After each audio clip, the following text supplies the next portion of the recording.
Lane choice to the higher qualified car. As the day goes on, lane choice goes to the quicker car in the previous round. If you win and you run 372, and I win and I run 375, and we race next round, you're going to have your lane choice. But did you know the run order is determined exactly the same way? The number one qualifier can do whatever they want. First, second, third. Steve Torrence said, we want to be fourth. Then they go to the number two qualifier.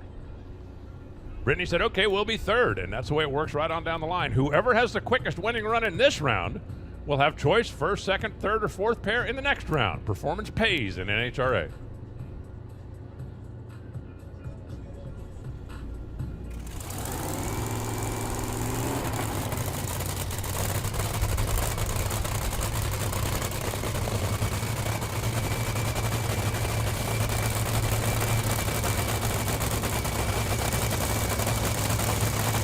Buddy Hull, Vertec Roofers, Frisco, Texas. That's where he calls home, and that's where he puts roofs on things.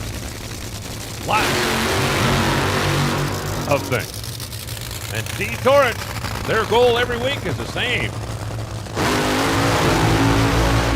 To take another trophy back to Kilgore for them Capco boys. Redline Oil and Toyota. Steve Torrence, 369 last night to take the number one spot. If you weren't with us yesterday, Steve Torrence qualified number one at 3.69 seconds. Brittany Force number two at 3.69 seconds. Doug Coletta number three at 3.69 seconds. Justin Ashley number four at 3.69 seconds.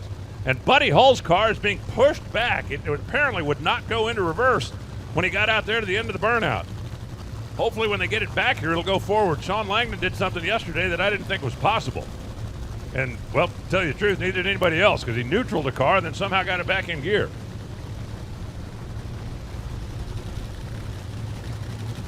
They're lining Buddy up like the car. If the car wouldn't go into reverse and they pushed it backwards, then it should go forward fine. But if it went into neutral, they got bigger problems than that. They got a guy standing in the beams on the right side. That's going to be a little bit of a problem. Or they've got a car sitting in the beam on the right side. They just look a little out of sync over here on Buddy's side of the racetrack. Look at the Capco. They're pointing at the Christmas tree going, what are you guys doing? Something is blocking a beam up there.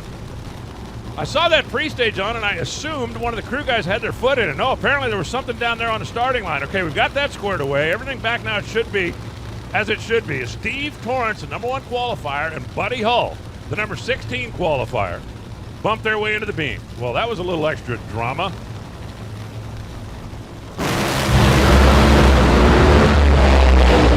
Well, Buddy's car might not have gone backwards, but it went forward just fine, except not fine enough to get in front of Steve. 3.711, 325 miles an hour for Steve Torrence. That so far is low ET of race day. Buddy goes 404 at 234 miles an hour, so after not being able to back the thing up, he was able to get it to go forward.